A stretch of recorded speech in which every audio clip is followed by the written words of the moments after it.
নমস্কার প্রিয় বন্ধুরা। দেবাদিদেব মহাদেব তিনি হচ্ছেন সকল দেবেরও দেব, কারণ তিনি অল্পতেই সন্তুষ্ট এবং তাকে যদি আমরা একবার সন্তুষ্ট করতে পারি তিনি আমাদের সকল ইচ্ছা পূরণ করতে পারেন।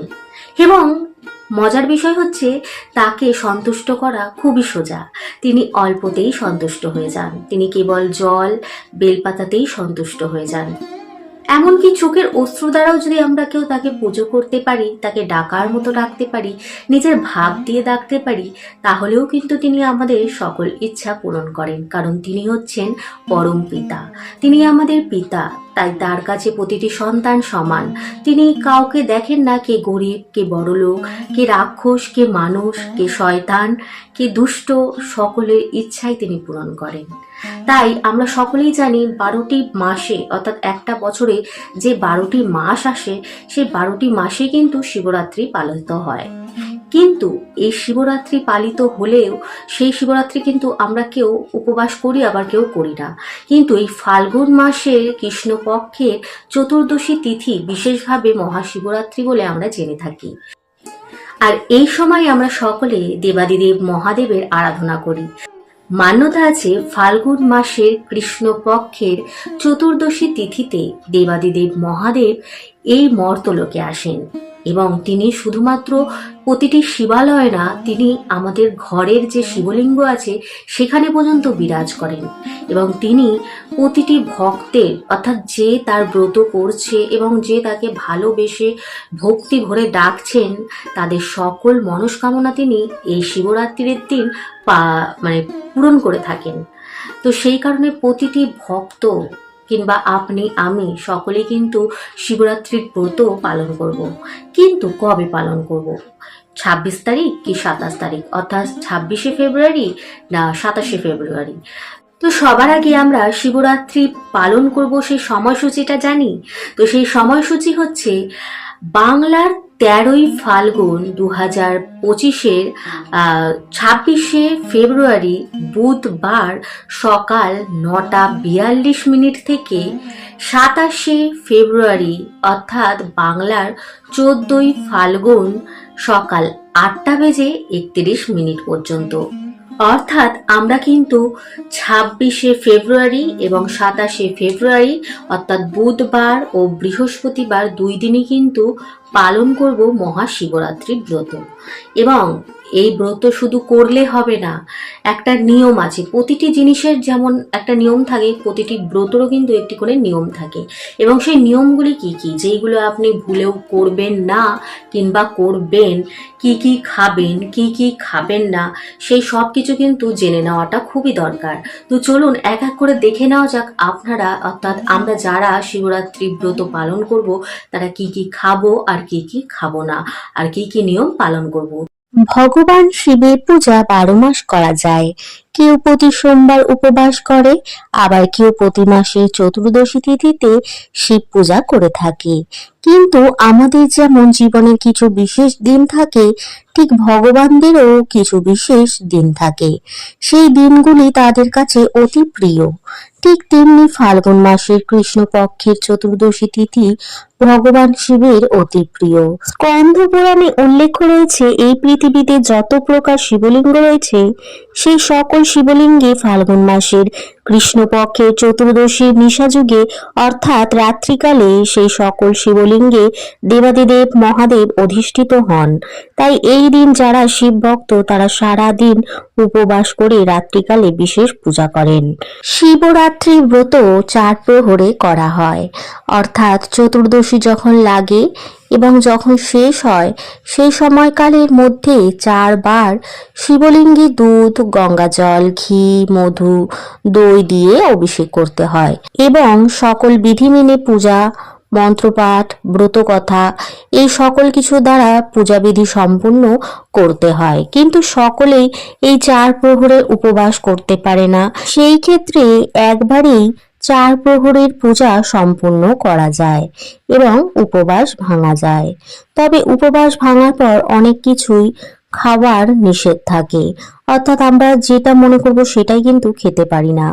শিবরাত্রিতে কিছু খাবার নিষেধ রয়েছে, সেগুলো ভুল করে আমরা যদি খেয়ে ফেলি তাহলে তা মহাপাপ।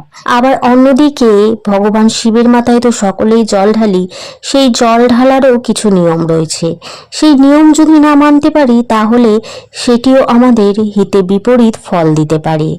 আবার অনেক সময় হয় আমরা গায়ে তো উপবাস করেছি কিন্তু কাজকর্ম কিছু ভুল করছি, অর্থাৎ আমাদের সংসার করতে গেলে অনেক দায়িত্ব পালন করতে হয় সারাদিনে, কিন্তু কিছু দায়িত্ব আমাদের অনেক ভারী পড়ে যায়। সেই দায়িত্বগুলো করতে গিয়ে আমরা কিছু পাপও করে ফেলি এবং এই শিবরাত্রির যে ফল সেটা কিন্তু পাই না। তো সেইগুলোই বা কি কি? এছাড়া এদিন পশু পাখিকে আঘাত করা, তাদেরকে কষ্ট দেওয়া, কোনো অতিথি এলে তাদেরকে অপমান করা, তাদের না সেবা করা, কিংবা আপনি উপবাস করেছেন বলে কোনো কাজ করবেন না সেটা করাও কিন্তু মহাপাপ।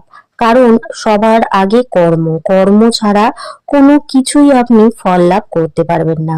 নিজের কর্ম দায়িত্ব সহকারে পালন অবশ্যই করতে হবে। তো চলুন এক এক করে সকল কিছু জেনে নিই বিস্তারিতভাবে। সর্বপ্রথম এই দিন কি খাওয়া যাবে?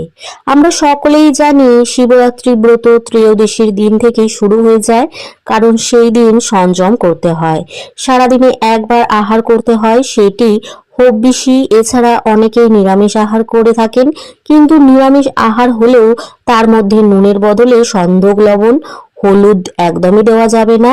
এছাড়া কোনো ফোড়ন দেওয়া যাবে না। বিনা তেলে শুধুমাত্র আপনি ঘি ইউজ করতে পারেন।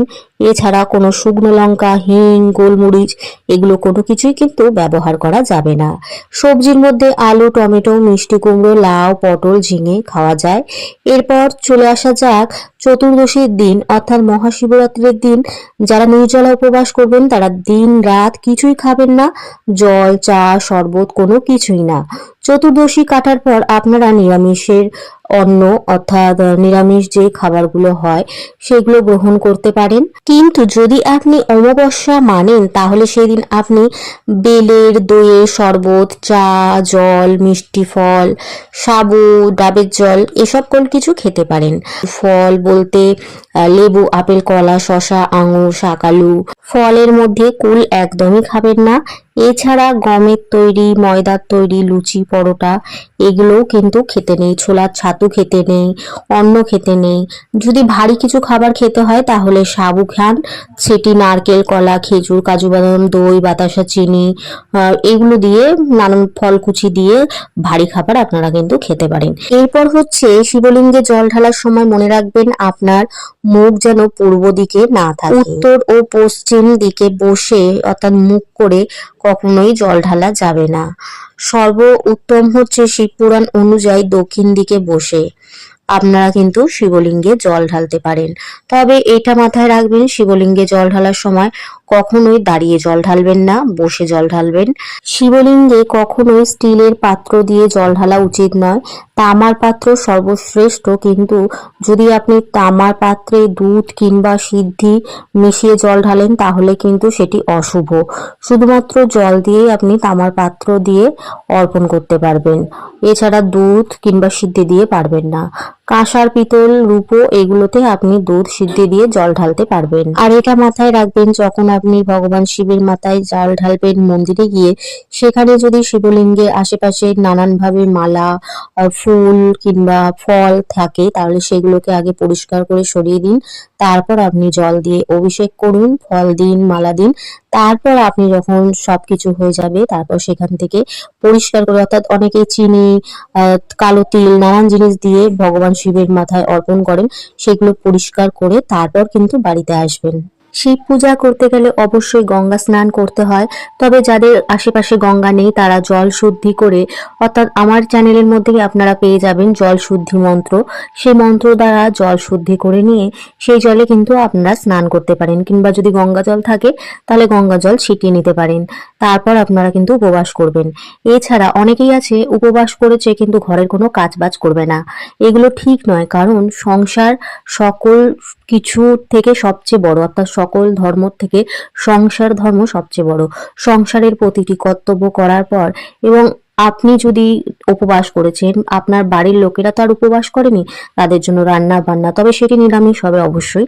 সেই সকল কিছু করার পর তারপর কিন্তু আপনি স্নান সেরে নিতে পারেন। স্নান সেরে আপনি যেমন উপবাস করছেন তেমনই করবেন, কিন্তু তারপর আপনার স্নান যখন হয়ে যাবে তারপর মোটেও কোনো নোংরা আবর্জনা কিংবা অন্য কাউকে স্পর্শ করা কোনো কিছু করবেন না, যাতে করে আপনার শুদ্ধতা নষ্ট হয়ে যায়। এবং অবশ্যই এই দিন শুদ্ধ আচারে থাকার চেষ্টা করবেন। কোনো রকম বাজে ভাবনা চিন্তা, সে লোভ হতে পারে, হিংসা হতে পারে, অহংকার হতে পারে, কাম বাসনা হতে পারে, কোনো কিছুই কিন্তু নিজের মধ্যে রাখবেন না। শুধুমাত্র ভগবান শিবের ধ্যান করুন, জপ করুন, নাম করুন এবং শুধু আপনি ভগবান শিবেরই চিন্তা করুন। তাহলেই দেখবেন আপনার জপ তপ কিছুই লাগবে না এবং ভগবানকে ফুলমালা দিয়ে পুজো দিতেও লাগবে না। ভগবান শিব এমনিতেই সন্তুষ্ট হয়ে যাবে। এই দিন ভালো চিন্তা করুন, ভগবানের নাম করুন, তার সঙ্গে সেবা করুন, গরিব দুঃখীদের সেবা করুন, কোনো পশু পাখির সেবা করুন, তাদের একটু খাবার সুযোগ করে দিন। এমন কিছু কর্ম করুন যাতে করে ভগবান শিব আপনাকে দেখেই সন্তুষ্ট হয়ে যায়। এছাড়া এই দিন রাত্রি জাগার বিশেষ মাহাত্ম্য রয়েছে। রাত্রি জাগা আপনার পক্ষে যদি সম্ভব হয়, আপনার শরীর যদি সাথ দেয়, তাহলে অবশ্যই রাত্রি জাগরণ করুন। এছাড়া সর্বশেষে একটাই কথা বলবো, আগে নিজের অন্তরে থাকা শিবকে চিনতে শিখুন এবং নিজেকে আধ্যাত্মিক শক্তির সাথে যুক্ত করুন।